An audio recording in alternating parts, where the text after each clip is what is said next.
Coach Dan Palacios of Kinetic Training here on Kinetic Konnections, episode 5. We've got a very special guest today, one of my favorite trainers in the overall Insta sphere, but definitely one of the most decorated careers that I've personally been following for a long time.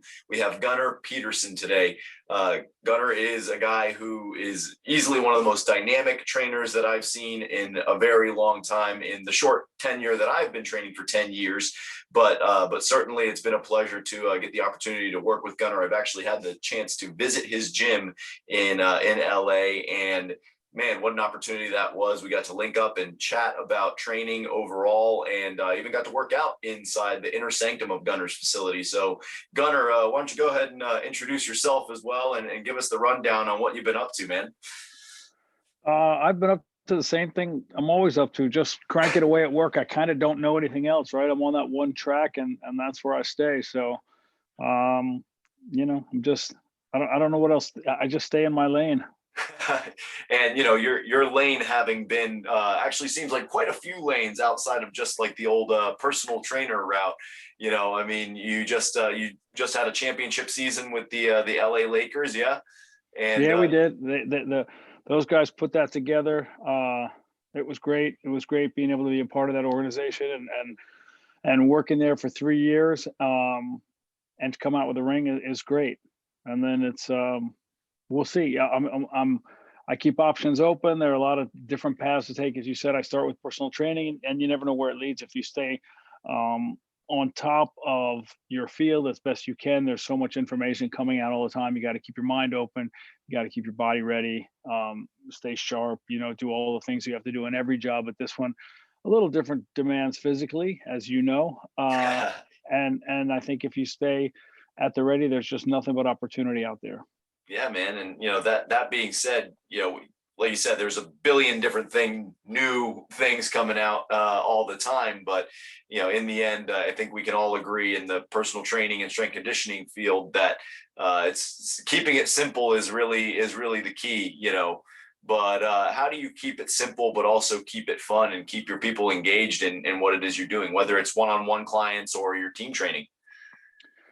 Simple. I don't know, simple, foundational for sure. You have to be rooted in something. You have to, right? If you don't stand for something, you stand for nothing, is the old saying. Right. So if your roots or your foundation is in strength, if it's in movement, if it's in biomechanics, the way the body works, the way the body works in sport, the way the body works in day to day, I think there are a lot of offshoots from that. I don't think it has to be simple in terms of the movements. I think the movements can and should be compound, complex, but I think you build on them. It's not unlike learning a language, right? First it's the letters, then it's the sequencing, and then it's sentences, and it's paragraphs. Then next thing you know, you're reading a book, you're reading literature in the language that you're learning. But I do think you have to start somewhere, and you have to be reasonable with your own ability, your own learning ability, and your own learning curve. And I think that's for the trainers as well as the people coming to those trainers. And I think the trainers have to stay sharp. If you're teaching a language, right, you can't just be, even if that's your native tongue, you still have to keep up with the new turns of phrases. Look at all the words that are added to the dictionaries every year, because you're going to have a student that's going to ask about that, or that's going to need to know about that for their own life application. I think the same applies in sports and fitness. And this is the movement, this is the athlete coming to you, this is the person coming to you with whatever the condition may be. They're this gender, they're this age, they do this repetitive movement because of what life dictates for them. So you have to stay sharp and open to helping them get better so they can enjoy every aspect of their life, because I think we all deserve to. Yeah, for sure. I mean, certainly, in the personal training field, especially being able to know your client and identify your client's issues, whether those are just physical, biomechanical, or maybe even some interpersonal issues that they have that they're bringing into the gym. I mean, how many times have we all played a little bit of a psychiatrist as well, right? It's funny. That's so funny you brought that up. I had this conversation with somebody today, and she goes, I make it a point not to use my trainer as my shrink. And I said, and that's a good thing, because we're not shrinks. And the trainers that say, well, I'm half psychologist, I want to go, you're not. And if you think that, then you're really half a trainer, because you're not trained to do that. So I think it's outside the scope of what we do. It's great that you listen. It's great that you let people bounce situations off you or ideas off you. But for you to weigh in and give any kind of guidance, I think, I don't know, in my experience, that's not the right way to go. I'm not trained for that. That's not what I do, regardless of how much of that I studied in college, regardless of how much world experience I've had. I'm happy to start a sentence with, in my opinion, or in my experience, but I can't come back and tell you, hey, the relationship you're in is super toxic, and part of the reason you're not making the gains that, and the improvements that you should be making in the gym, or because you're in this horrible relationship that's holding you back and creating tremendous stress that you'll never be able to overcome with any exercise program. That's not, I can't weigh in like that. I don't think I can. And Right, I would, right. and I would never, but I've heard people say that. I told her to dump her husband. And I'm like, wait, you told her what? Excuse me? Are you crazy? Because that could come back. Yeah, you could end up being the hero, but that could also come back to bite you, or that could come back to bite you from another source. The person's kids or parents or friends or the spouse comes and says, who are you to give that, who are you to weigh in like that? And I think that's right. You got to, mind your P's and Q's for sure, but, know your role. Your role is to definitely hear them out, let them vent for sure, but don't give advice. That's the wrong. You're not that guy. I'm sorry, regardless of how great a trainer you are, regardless of how many accolades you have, how much money you've made in the field, what you've done outside of here, how you've been able to transition. That's not your role.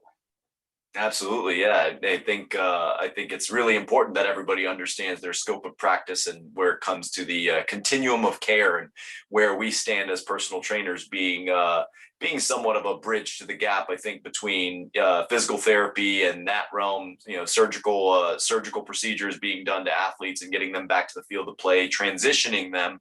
But certainly the mental aspects of training are big, regardless of what you bring into the gym. You still got to get the job done, right? And so, Yeah, and for you, from go ahead. there are days where I'm going to listen, and then I'm going to think, this person might need to hit the focus mitts for a minute today. Maybe I'm going to Right, right. switch. Maybe I'm going to switch this interval where I have them on the Versa climber for 60 seconds. Maybe I'm going to have them do a 6 strike series 4 times through, that kind of thing, and let them just feel that way, Get right? their wiggles out.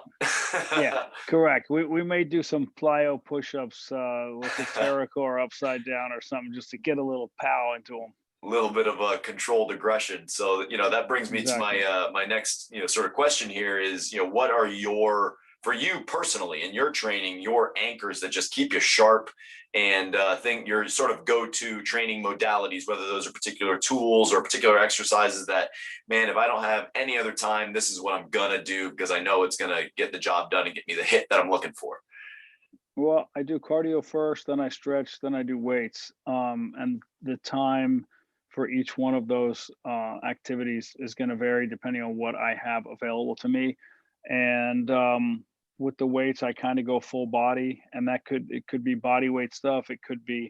Um, it could be anything I have available. And if I go somewhere new, I'm going to use stuff I don't know, because I like to. I'm kind of an equipment whore, and I like to play around on stuff and try it. And I know you and I share that. I just sometimes I see your Instagram and I go, how do I not have that? Wait a minute. But I like to try new things, and I also, again, it goes back to the thing where somebody may ask me about that, and I want to be as well versed in as many things as I can be if it's brought to my attention. And if it's something that I think is valuable or valid, I'm going to add it to the repertoire for sure. Was that a you find a mentality that you've had, since the time you were little? Just, I just want to try new things and get my teeth Yeah, into it as fast as I can. yeah, I want new toys. Uh, Yeah, I don't we like all? I like all right. I like well, yeah, I like my old toys and I'll use my old ones, but I also like the new ones for sure. Absolutely. What are some of your favorite new modalities that you've picked up recently? Modalities, I don't know, piece of equipment. I Equipment, yeah. use I have there's a Sorinex Nordic curl bench that I like. People go, well, you don't need that for that. No, I know, but I like it, and I like how it feels, and I like that I can also flip over and use that as a crunch with a med ball toss to a rebounder, so I can do two things back to back on that.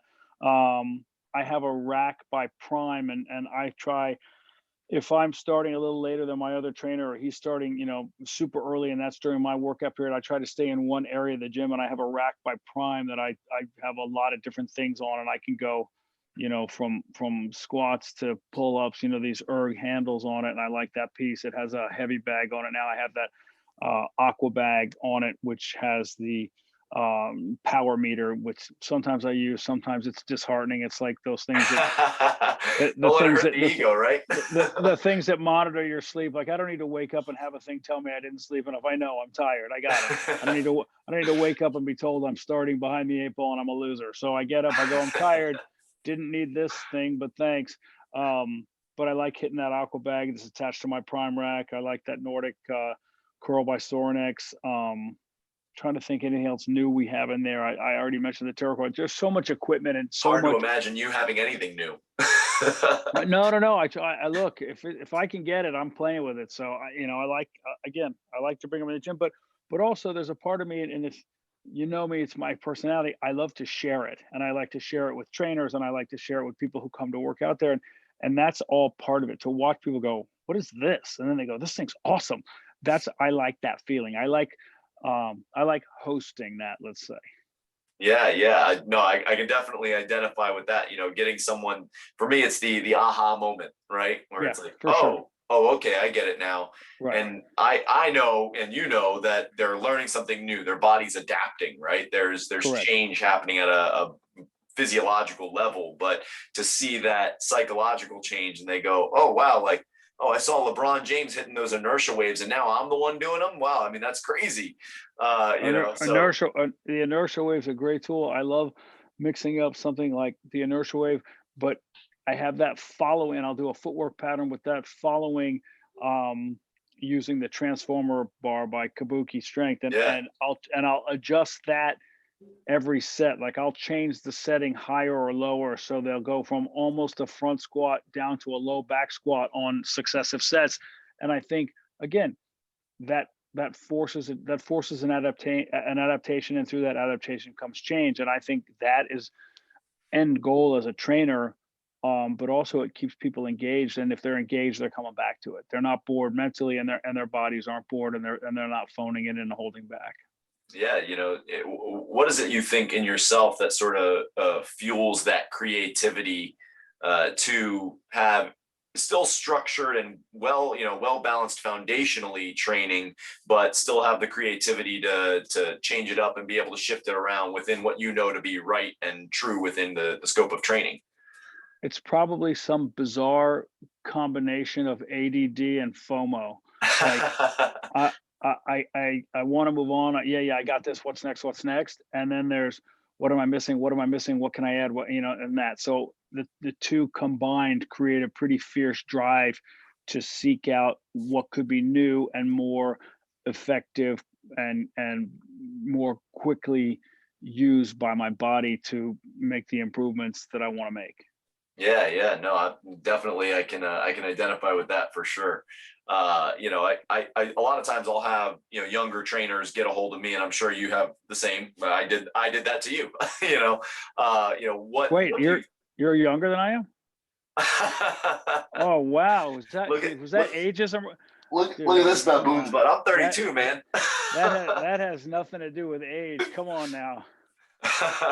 but no, I mean, what do you think it is that kind of stifles young trainers from getting out of their shell and embarking out to learn these new things? I see it all the time, and there's kind of an apprehension, right? They'll come to my space out on the farm out there, and it's like they've entered an entirely new realm. What is it that you do to kind of break those walls down for them and get them into more of that creative space and mindset for training? I don't know that I do anything. I can only do what I do for me. And if they see that and think that works and they follow suit, great. If they do their own way, then that's probably good too. I think a lot of them hold back because they don't want to look like they're relying on anything trendy or faddish to be relevant or to be effective. And I think part of them wants to show that they're so well versed in the fundamentals that they don't need any of that fancy, air quotes, fancy stuff. And I'm like, okay, yeah, that's fine. We can also walk home after work, or we could drive if we want to get there in time. I mean, it's up to you. There are a lot of ways to do it where it's super effective, time efficient, fun. It's nice to ride in the cool air conditioned car with the music on the way home after a long day's work, but we can walk. And then we really want to, we can walk barefoot. How rough do you want to make this? We're still going to end up same place. Right. How fun do you want to make the journey? Fun, man. It's got to be fun. That's what you told me last time. If it's not fun, I don't want to do it. That's it. And I don't know if that's an age thing, or that's kind of, maybe it's an age thing that I can say that out loud. I don't know that I said that when I was younger, because when you're younger, again, you don't sound like you're all about the work and the grind and all that. Then I look and I go, I don't have to be all about the work or the grind. I've done that. I've proven that. I can still do all the hours and have fun and not pretend I'm suffering, right? There are a lot hotter hells than mine.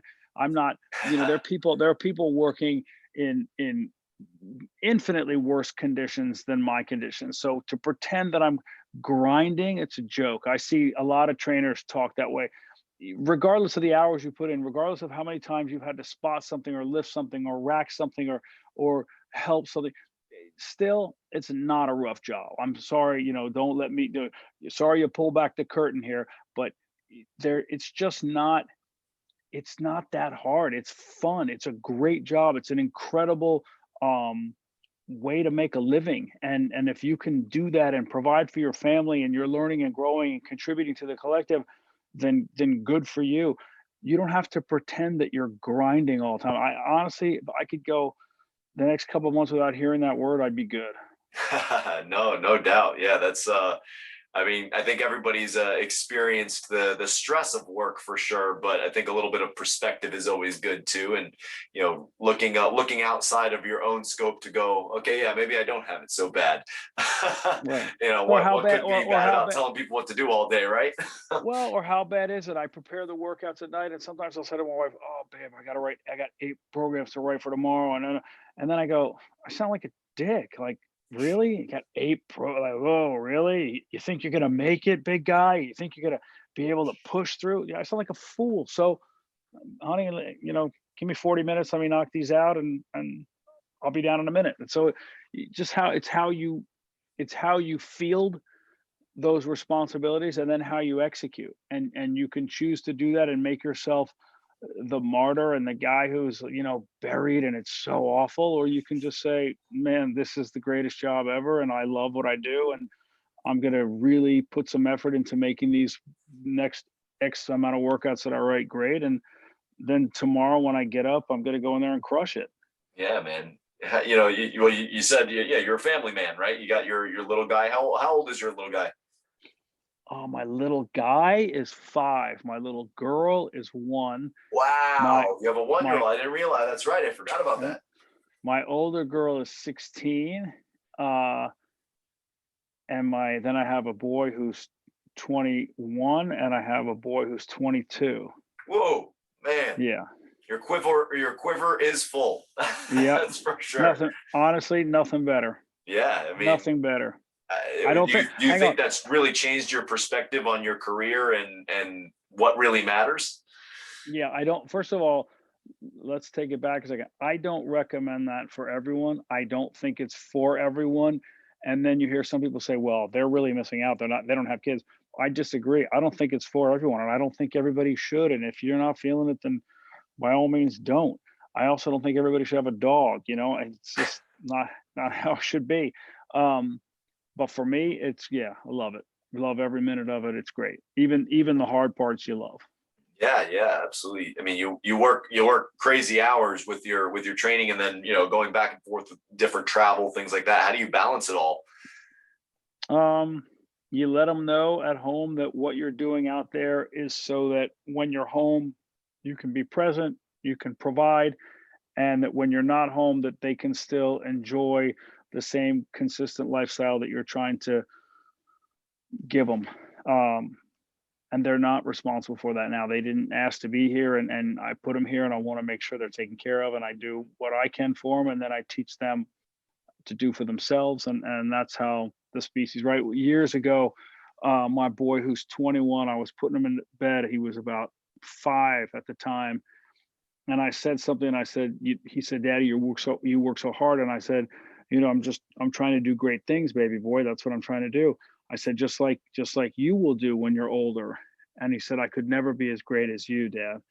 Oh, And I looked at him and I said, dude, you're going to be so much better than I am. You're going to do so much more than I do, because I'm giving you that. And then you're going to have all your own stuff, and you're going to make that jump. And that's how we get better as a species. And I think I lost them on the word species, but that is what I said. And I looked at you do believe cross-eyed, that. Yeah, yeah. huh? Dad, well, you had me at species. But I do think that's the goal. That's my goal as a parent. I mean, whatever everybody else's goal, that's on you guys. But for me, um, provide for them, show them the same way my parents did for me. Incredible upbringing, exposed to a lot of wonderful things, and then this is what the highs look like. This is what the lows look like. Now here you go. There's a foundation laid for you.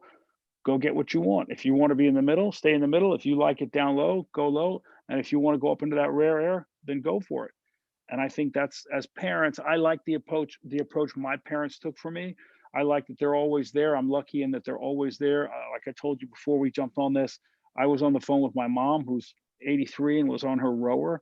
Um, and they're always there. I have one brother, and he's always there. Anything I need, any um, advice is probably the wrong word, but to bounce an idea off of, if I have an idea, if I have something I want to do or something I'm thinking about, I have that support. And I think as a family, that communication line, being open, has been great for me. And I want to, my mission is to keep it like that for my kids. Yeah, yeah. No, I definitely experienced that with my own kids, seeing them uh do things that I did when I was young, and trying to guide them away from that and get them to a place where they can consistently execute at a level that I wish I had, you know. Or you let them do some of it. Or you let them get their hands My dirty, and fall on their face here and there. But yeah, man, My they 21-year-old went to Vegas last weekend, and he called me. He left college to go to Vegas with his buddies, his frat brothers and he said, "Dad, I'm doing this." I said, "Watch the gambling, son." I said, those casinos aren't in business because, they fund themselves. That's your money. That's your money there." And he goes, "No, I'm not into gambling." And I talked to him yesterday. I said, "How was Vegas?" He goes, "I lost a little money, Dad." And his whole face. Now, I said, I get it. And hopefully it's that one time you take that hit, and it teaches you. Remember, you're not gambling, you're spending money. That's how it works out long term, just how it works out long term. And I'm sure there are guys on the poker circuit that would, tell me I'm wrong. But as far as my kids go, that's the message I'm giving them. Yeah, I mean, well, you said, the taking those hits and learning from them. What are some particular hits that you've taken that you're willing to tell us about, that you just had to bite that bullet, eat it, and move on and learn from it? Um, there's sometimes when you think you're closer to people, or they're closer to you than they actually are, and you get let down. But I don't think that's a new story. I don't think that's anything um germane to the fitness field. I think that's out there. I think that's in every line of work. And you get certain people that you let inside, and you show them the inner workings, and then you feel like you're going to conquer the world together, whether it's on a business level or a personal level. And then the next thing you know, they're off conquering the world by themselves with all your ideas. And you go, wait a minute, that wasn't That supposed, it's not how that was looks supposed to go familiar. down. Yeah. I don't remember discussing So, that part of it. right. But I also think you can't go against who you are. And I know my nature is to be open and share and invite and include, and I don't think that's going to change. You get burned here and there, once burned, twice shy. Maybe you're shy the next time, but the time after that, I'm probably going to have the person come back, or and maybe not that person, but I'm going to open it up to the next person, right? I don't want people in the future to pay for people in the past crimes, but I walk the fine line of I'd be stupid if I didn't learn from my experiences. Yeah, well, definitely, definitely, we've all gone through some of that type of stuff. I mean, I know working in the field and having worked with several other locations and working for people as opposed to working for myself. That's definitely the type of feeling that does not feel good when when all of your work and ideas are going un rewarded in their own sense. But certainly, when it comes to progressing and growing your brand, right? Gunner, the Gunner brand. You have your website, you have all the products, things like that. What can we expect from your brand and what it is you're looking to do moving forward that you can tell us about? The website, I have to say, is all. I mean, my wife handles all that stuff. I don't. It's not what I do. I can barely use my phone. I can barely use my phone. Let's just let's just call it what it is. But I don't know. They're I like to get the message out, and I'd like to get it out on a bigger scale. Like you, what did you say in the beginning of this? You said something about the Instasphere, and I was like, I know that he means that in a nice way, but gosh, I hope I can transcend that. Yeah, for sure. So I'd like to be able to get a message out, and the message would probably be something like, uh, it's going to sound trite, but it can be, you can do this. There's really no point physiologically, mentally, emotionally that you can't start over, that you can't pick it up and make the changes you want to change. I'm not saying you can turn around and have a body that looks like XYZ, but you can definitely get better from where you are. Um, and there's a way to jumpstart that, or there's a way to run that back and take another shot at the title. Um, and if that's sounds, we know, I know, but it doesn't work that way because I have this and this. No, you can. I know you can. Um, I've had the physical changes, I've had the physical challenges, I've had the emotional challenges, and I know there are times, when it just seems like, how can I ever regain my health, is really where it starts for some people. And the way you can do it is the next meal, the next workout, and you start building from there. And each one of those is the brick, and you are laying the foundation. And before you know it, you're going to have a beautiful building. And that's just the way that's going to be if you don't let anybody stop you from laying those bricks. Yeah, no doubt. I mean, I think we're all kind of trying to speak the same language in the sense that, if you take that first step, right? That journey starts with that first step. And whatever that So, step is for you, you got to figure it out, but take a step. we have it written in the gym window, and it says, "A journey of 1,000 miles begins with a single rep." Love it. Yeah. So we're on the same page, same language. Yeah, yeah. I mean, motivation to me, and I think we're similar in that, right? I'm not like a really rah kind of guy. I don't know if I'm incorrect in saying that about you, but I tend to focus more on the practical, steps that you can actually take. Here's A, B, C, and D that you have available. Take your pick, make it happen. But what do you find makes you successful as a motivator to get people going and taking that first step? Because a lot of it is, they just don't want to execute in many times, right? So how do you get them there? I don't know that I motivate. That's a funny thing. A lot of trainers, "Oh, I really motivate them." I'm like, do you? Did you? If I have somebody who's making, X amount of money for a season in a particular sport, or X amount of money for a project in television or film, or they're an executive at a company and they're making X, or they're a house husband or housewife and their life is laid out as X. What is it that I'm going to say that's going to make them go, you know what? I will work out. To me, that comes from the inside. And that comes from something that they see or want or feel that they need to improve on. And I think all I can do is be available and provide a place and provide a foundation and provide a framework so that they can help get to whatever their new goal is, regardless of how vague and shadowy it may be in the beginning, right? Like maybe they can't see exactly where they want to be or what they want to look like or how they want to feel, but they just know they want to be better. And if I can, if they reach out and they get in and I can provide a place where they can start honing that, that's going to come to life, right? That's going to eventually start to take on a very clean, clear cut image. And if I can be part of that the whole way through, then I'm doing my job, and I enjoy that too. Yeah, yeah, no, for sure. That's, I think one of the areas that it's for me, it's exhausting to go through that process with so many people, and really try to like drag someone out of the dirt when it's just not, I can't make you do what you don't want to do, right? And I found that I've automated a lot of my stuff. That's why actually one of the main reasons I started doing any kind of video work was really just for my clients. I would video them working out. I would make sure that they had whatever they needed available to have that, that option to go to when they needed to train on their own or do whatever, so they could see themselves doing it and work on it. What have you done to, I know you have some programs going on with Alexa, right? On Amazon. Yeah, we did that one too. What have you done to sort of clone yourself and expand your reach and get your message out there? You said you're trying to get the message out there. What projects do you have in the works to do that?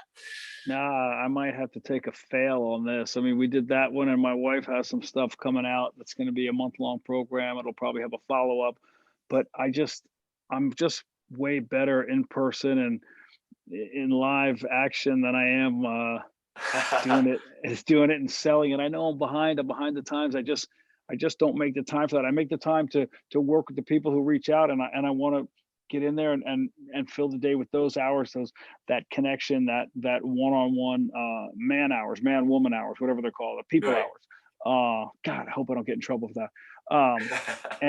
And do that, then, and maybe I should take some time down and create the other, but I'm not great at that. So I'm gonna Not stay your again. shtick, I'm so to gonna speak. stay. Yeah, I'm gonna stay in my lane.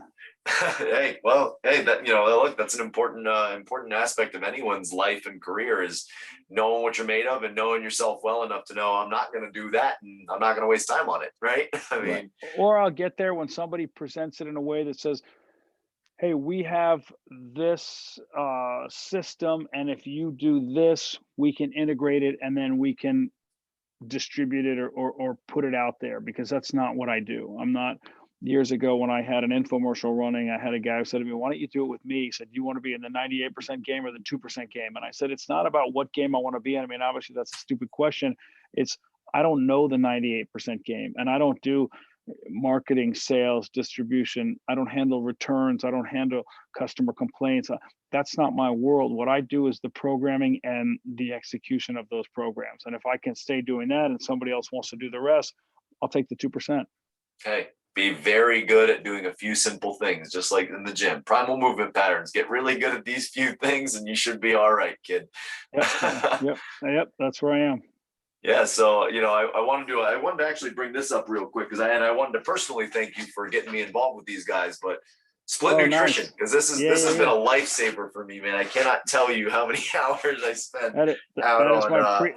That is my pre-workout go-to. My friend Dr. Philip Golia, who's a nutritionist, put that together with a couple of the guys, and they got it out there, and he showed it to me early on. And I used to train and fasted, and he's like, "You got to try something before." And I had that fat kid mentality of, if I'm eating less, then I'm burning more and I'm better off and I can push through. And he said, "Dude, you're leaving performance on the table. Have this 30, 45, 60 minutes before working out." So it's funny, I wake up and I have that, and then I get ready and head to the gym. And by the time I'm there, it's usually about the 45, 50-minute mark. And I start, and he's right. My performance is better. I get more out of the same workout by having that in the fuel tank. But beyond all that, what are some parting words of encouragement you can leave us with as we get people to focus in on what it is they need to do with their fitness and pick themselves up by their bootstraps and take that first step? It's the same thing we said earlier. It's like first of all, there's no such thing as a fitness anniversary.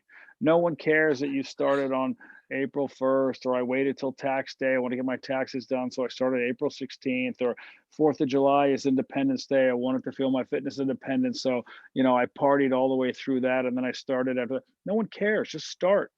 Just start. And anything you do that you're not doing now in the health realm is going to serve you. So if it means you take a walk, you take a walk. If it means you hire a trainer, you hire a trainer. If it means you take a class, you take whatever it is, just start. Don't wait. Don't try to find that little catchy day.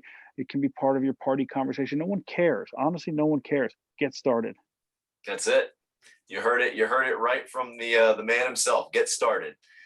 Well, I have to thank you so much, man, for taking the time. I know you're a busy guy to get this done. So head over to GunnarPeterson.com. Check out Gunnar on Instagram. I'll drop the linkage in the bio and in the descriptions down there. And make sure to live kinetically and get started today, y'all. Thank you. Thanks for having me on, man. I appreciate it. Keep doing the great work you do. Appreciate you, brother.